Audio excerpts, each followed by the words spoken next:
ನಮ್ಮ ಚಾನೆಲ್ನ ಆತ್ಮೀಯ ವೀಕ್ಷಕ ಬಾಂಧವರೇ ನಮಸ್ಕಾರ. ಈ ದಿನದ ಬಿಗ್ ಬಾಸ್ ಶೋ ಒಂದು ತುಂಬಾ ಕುತೂಹಲಕಾರಿಯಾಗಿ ಇರುವಂಥದ್ದು.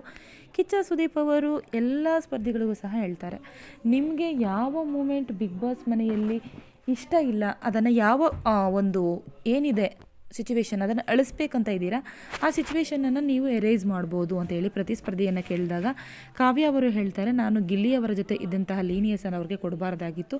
ಇದನ್ನು ಅವನನ್ನು ರೇಗಿಸ್ಬೇಕಾದ್ರೆ ಮೊದಲೇ ನಾನು ಅವಾಯ್ಡ್ ಮಾಡಿದರೆ ಇಲ್ಲಿಯವರೆಗೂ ಇರ್ತಾ ಇರಲಿಲ್ಲ. ಅದನ್ನು ನಾನು ಹೋಗಿ ಎರೇಸ್ ಮಾಡ್ತೀನಿ, ನೀನು ನಿನ್ನ ಮೇಲೆ ನನ್ನನ್ನು ರೇಗಿಸಬೇಡ ಅಂತ ಹೇಳಿ ಕಾವ್ಯ ಅವರು ಗಿಲ್ಲಿಯವರಿಗೆ ಹೇಳಿದ್ದಾರೆ. ಇದು ನಿಜಕ್ಕೂ ಕೂಡ ತುಂಬಾ ದೊಡ್ಡ ಮಟ್ಟದಲ್ಲಿ ವೈರಲನ್ನು ಪಡ್ಕೊಂಡಿದೆ ಕೂಡ ಹೌದು. ಹಾಗೆ ಅಶ್ವಿನಿ ಅವರು ಸಹ ರಕ್ಷಿತಾ ಅವರಿಗೆ ಹೇಳ್ತಾರೆ, ನಾನು ನಿನ್ನ ಜೊತೆ ಜಗಳವಾಗಿದ್ದು ಎಷ್ಟೊಂದು ಮೂಮೆಂಟ್ಸನ್ನು ನಾನು ಅಳಿಸಾಕೋದಕ್ಕೆ ಇಷ್ಟಪಡ್ತೀನಿ, ಸಾರಿ ಅಂತ ಕೇಳ್ತಾರೆ. ಅದಕ್ಕೆ ರಕ್ಷಿತಾ ಅವರು ಇಟ್ಸ್ ಓಕೆ ಅಂತಲೂ ಕೂಡ ಪ್ರತ್ಯುತ್ತರವನ್ನು ಅವರು ಕೂಡ ನೀಡಿದ್ದಾರೆ. ಗಿಲ್ಲಿಯವರ ಏನು ಗಿಲ್ಲಿ ಮತ್ತು ಕಾವ್ಯ ಫ್ರೆಂಡ್ಶಿಪ್ ಬಾಂಡಿಂಗ್ ಇತ್ತು, ಎಲ್ಲರೂ ಸಹ ಮೆಚ್ಚಿದ್ರು. ಬಿಗ್ ಬಾಸ್ ಮನೆಯವರೆಗೂ ಸಹ ಅಷ್ಟೇ ಫ್ಯಾನ್ ಫಾಲೋಯಿಂಗ್ ಇತ್ತು.